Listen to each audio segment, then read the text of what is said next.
And there's been a lot of studies showing that soft skills, are really lacking, particularly in some of the emerging generations that are coming through, the emerging leaders that might be, beginning their careers. And I really want to ask you this question, Brad, because this is a mastery area of yours. And I think that one of the key areas of soft skills is the ability to convey messages with storytelling. And really great leaders will actually use storytelling to master the art of persuasion as a leader to get those ideas across. So I'd love to have you share a few tips around that.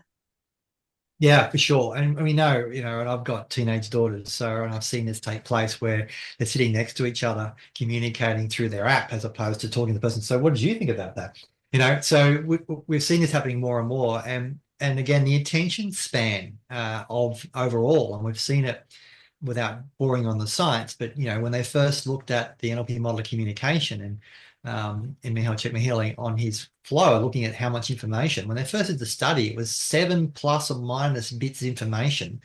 So 7 plus or minus 2 bits of information for people were able to retain. And again, From they've done 11 million, yeah. from 11 million, yeah. Yeah. And they re-looked at that now, and we've tested this in this scenario. And over the 25 years of asking this question and running a little exercise, it's now gone down to 5 plus or minus 2 pieces of information, which ends up more like being, on average, 3 bits of information. What does all that mean?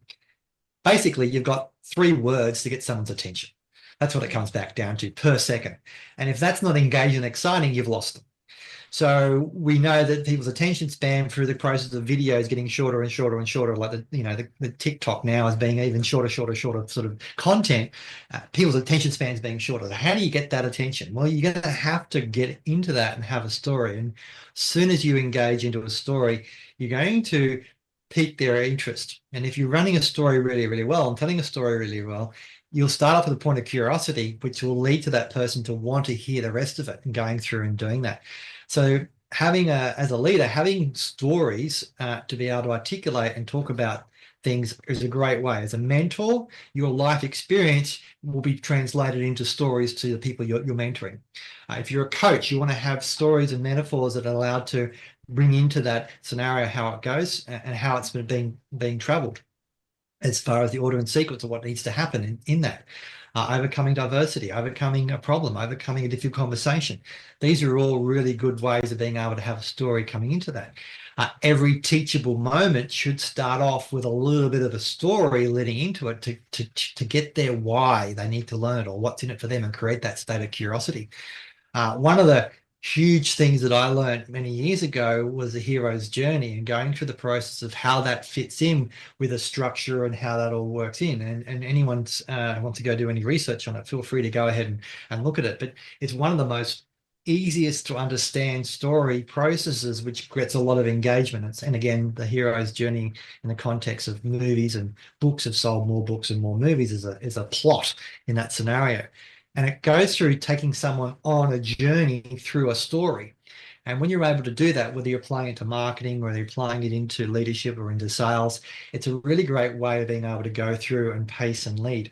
So having great stories and thinking about everything that takes place as an opportunity to have a story to bring that into it is a great way for you to make sure that every teachable moment is a story. And here's why. People are going to remember a story more than going to remember a prescriptive explanation of how to do something. But if you take that prescriptive explanation how to do something into a story, they're going to remember the story and therefore also going to remember the message. All right. So think about that. And a good task to do is to start a story plot, where you've got somewhere to put every time something comes up, write down the subject line and what was the message in that and going through that process. The things that go wrong today, tomorrow in your business.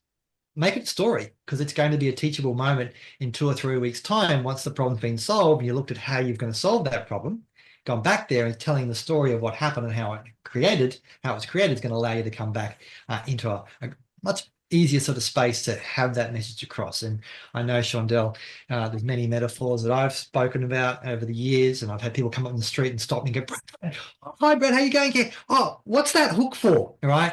And it's like this concept, and you've had people ring up and years later and go, "Oh, I think I met Bob the photocopier guy. Was he work for a company?" Right? And the story is a fact. And again, I got some phenomenal feedback one time when I was running a training and going through the process, and someone said that they got more insight and more learning from me telling stories about the clients I work with than the technique.